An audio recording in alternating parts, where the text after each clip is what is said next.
Pemirsa, DPR hari ini mengadakan rapat kerja dengan Polri. Apa saja yang dibahas dalam rapat kali ini? Rekan Tezar Aditya dan juru kamera Ganda Munti akan melaporkan mengenai hal ini. Tezar, bagaimana dengan wacana penggantian Kapolri Jenderal Badrodin Haiti? Ya Egan, memang hari ini seharusnya DPR atau Komisi 3 menggelar rapat dengan pihak Kapolri. Namun apakah Kapolri hari ini tidak hadir dan memang yang dibahas juga bukan terkait dengan pencalonan nama Kapolri baru, tapi lebih kepada APBN perubahan 2016 di institusi kepolisian. Nah memang hingga saat ini juga terkait dengan wacana penggantian nama Kapolri yang hingga saat ini memang seperti kita tahu bahwa Kapolri yang menjabat saat ini, Badrodin Haiti, ini akan memasuki masa pensiun pada Juli mendatang. DPR juga hingga saat ini masih menunggu apakah nantinya Presiden Joko Widodo akan memperpanjang masa jabatan dari Badrodin Haiti sebagai Kapolri atau malah nantinya akan ada nama baru yang diajukan oleh Presiden Jokowi ke DPR untuk menggantikan Badrodin Haiti yang memasuki masa pensiunnya. Dan menjawab hal ini memang beberapa anggota DPR, salah satunya adalah anggota DPR Komisi 3 Akbar Faisal dari Partai Nasdem. Ia juga mengatakan bahwa hingga saat ini posisi DPR bukan untuk menentukan lebih baik siapa yang maju sebagai calon Kapolri yang baru atau siapa yang lebih diunggulkan oleh DPR untuk menggantikan Badrodin Haiti. DPR hingga saat ini hanyalah menunggu keputusan dari Presiden Joko Widodo ya, terkait dengan nama-nama yang diajukan oleh Presiden, dan DPR juga siap untuk menggelar fit and proper test untuk meyakinkan kepada publik nantinya Kapolri yang baru ini akan diterima oleh publik dan dianggap layak menggantikan sosok Badrodin Haiti.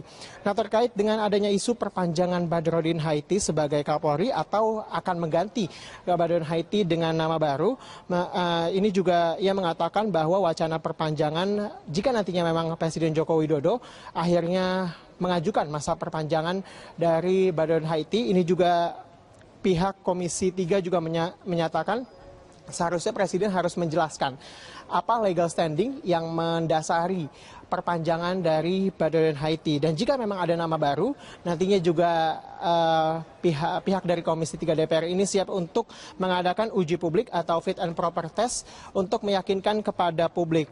Jadi menurut DPR hingga saat ini memang bola siapa nama pengganti dari Badrodin Haiti atau apakah nanti diperpanjang masa jabatan dari Badrodin Haiti ini masih ada di tangan Presiden. Dan berikut kutipan dari wawancara kami bersama dengan anggota DPR Komisi 3 Akbar Faisal.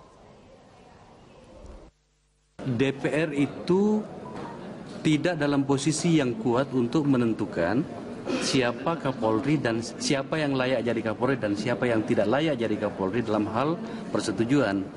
Kalau Presiden meminta si A, maka kemudian itulah tugasnya DPR itu hanya memfit and proper test untuk meyakinkan publik, meyakinkan negara ini bahwa apakah pilihan Presiden itu atau tidak. Tetapi kita tidak dalam posisi untuk menentukan apakah seseorang itu yang menjadi Kapolri atau tidak. Ya kan, memang secara peraturan di undang-undang ini juga memperbolehkan bahwa Kapolri yang telah memasuki masa pensiun untuk diperpanjang masa jabatannya selama 2 tahun jika memiliki keahlian khusus. Dan masa pensiun Kapolri ini seharusnya sudah memasuki di usianya ke-58 yang dikatakan BH ini akan memasuki masa pensiun pada Juli mendatang, namun bisa diperpanjang hingga usianya ke-60 jika memiliki keahlian khusus. Nah, tapi kemudian yang menjadi pertanyaan oleh DPR bukan lagi kepada keahlian khusus apa yang dimiliki oleh Badrodin Haiti, tapi situasi seperti apa yang mengharuskan Kapolri ini tetap dipertahankan dan apakah situasi negara saat ini membutuhkan keahlian dari Badrodin Haiti tersebut. Egan.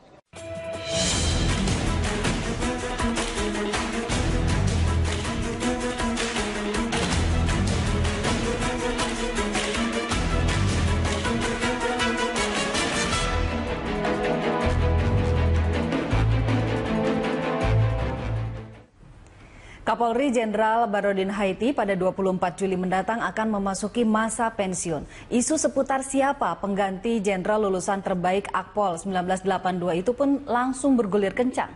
Ada sejumlah barisan bintang 3 di Polri yang siap mengambil tongkat estafet. Mulai dari Wakapolri, Komjen Budi Gunawan, Kabaharkam, Komjen Eko Bayuseno, hingga The Rising Star Kepala BNPT, Komjen Tito Karnavian. Untuk menjaga profesionalisme dan sistem sistem pembinaan personel di tubuh Polri, Presiden Joko Widodo diminta memilih Kapolri baru. Namun ada pula suara-suara yang berharap Presiden memperpanjang masa tugas Badrodin Haiti. Alasannya Badrodin bisa meredam guncangan, mengingat secara jenjang regenerasi sebenarnya Wakapolri Komjen Budi Gunawan yang pernah jadi polemik karena tersangkut hukum kembali jadi kandidat terkuat. Meski jadi kandidat kuat, namun Budi Gunawan dikhawatirkan masih mendapat penolakan dari publik. Kondisi yang membuat Presiden Joko Widodo dilematis. Untuk membahas dialog bertema berebut kursi Kapolri, telah hadir di studio anggota Komisi 3 DPR Nasir Jamil. Pak Nasir, selamat malam. Selamat malam. Terima kasih sudah hadir di Berita 1 TV. Terima kasih. Ya, kita akan berbincang tentang berebut kursi Kapolri nih Pak ya. Ya. Dan pemirsa, Anda juga bisa ikut berinteraksi melalui saluran telepon yang nomornya tertera di layar televisi Anda. Sebelum kita berbincang, ada informasi sedikit pemirsa. Mendagri yang juga Wakil Ketua Kompolnas Cahyokumolo menegaskan hingga saat ini Wanjakti Polri belum mengajukan nama calon pengganti Kapolri Badrodin Haiti.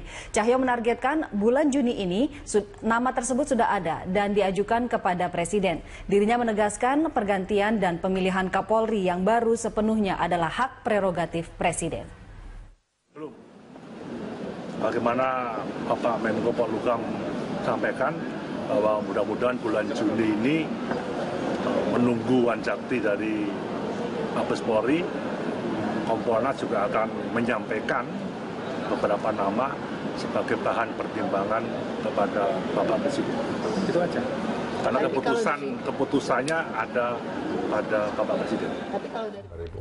Ya pemirsa, kita mulai perbincangan kita di Prime Time Talk hari ini. Pak Nasir, bagaimana Anda melihat ini? Wanjakti belum mengajukan nama, sementara sudah beredar usulan-usulan, ya sudahlah diperpanjang saja begitu. Iya, jadi memang setiap pergantian Kapolri selalu menjadi isu hangat ya. Baik di kalangan perwira tinggi maupun juga di media massa. Karena memang ini jabatan yang strategis, karena dia akan memimpin lebih kurang 500.000 ya personil, baik itu personil yang memakai baju seragam coklat maupun personil yang memakai baju sipil. Ya.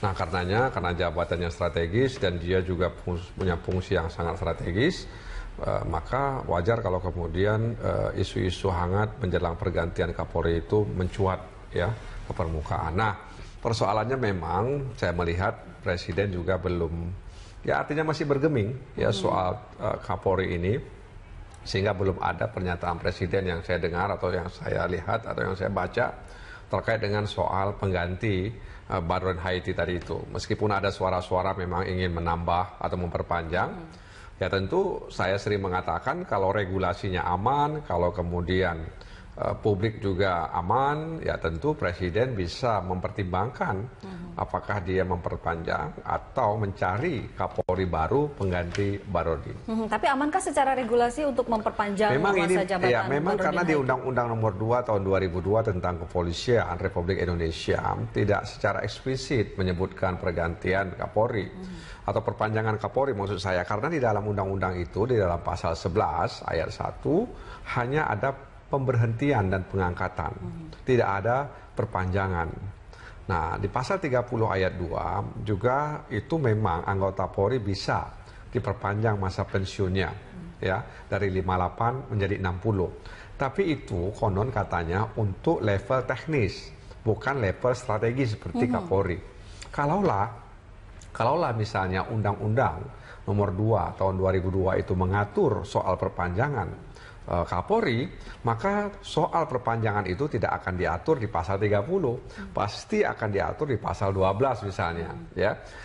Oleh sebab itu pasal 30 ayat 2 memang itu multitafsir, tapi kebanyakan pihak menilai bahwa yang bisa diperpanjang itu adalah level-level teknis yang dia memang memiliki keahlian yang khusus. Ini kita ketahui bahwa kandidat yang kuat, salah satunya adalah Wakapolri Budi Gunawan yang sebenarnya sudah mendapat dukungan dari PDIP ketika pergantian Kapolri yang terakhir kemarin.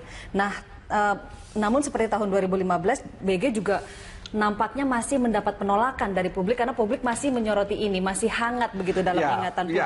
Anda melihatnya seperti apa? Bisa dipahami kalau kemudian BG itu dalam tanda kutip masih masih diragukan soal penolakan dari publik ya. Tapi kita kan juga harus menghormati hukum ya. Sebagai negara hukum kita kan harus menghormati proses hukum yang ada. Benar bahwa Budi Gunawan itu sudah pernah menjadi tersangka yang ditetapkan oleh KPK dan dia mengajukan pra peradilan dan kemudian pra peradilan memenangkan dan menerima keberatannya dan kemudian label tersangka yang ada pada diri Budi Gunawan itu kemudian di-delete ya, dihapus oleh pra peradilan. Nah, kalau kita menghormati hukum ya, maka tidak ada masalah sebenarnya. Publik juga harus menghormati proses hukum ini. Ya, tentu publik tentu bisa saja ya orang pro dan kontra. Orang pro dan kontra lalu melakukan mobilisasi. Tidak bisa dilakukan media massa dalam arti media massa cetak. Dia bisa melakukan media sosial yang tidak kalah dahsyatnya. Dan ini tentu ya sah-sah saja. Tinggal presiden sebagai user melihat dia sudah selesai secara hukum, tinggal barangkali secara opini publik, nah itu yang harus dipertimbangkan. Kalau menurut saya, ya tentu saja mana yang harus dipilih, kemampuan Budi Gunawan ya untuk memimpin kepolisian atau mengikuti suara publik tadi itu. Nah, jadi tinggal presiden sedang memilih yang mana akan dia pilih. Menurut Anda pertimbangan yang paling realistis, minim benturan untuk Presiden Jokowi seperti apa? Begini, jadi sudah ada semacam konvensi di kepolisian itu yang saya perhatikan sebagai mitra kerja ya di DPR RI bahwa setelah 82 misalnya 83 ada urut kacang seperti itu.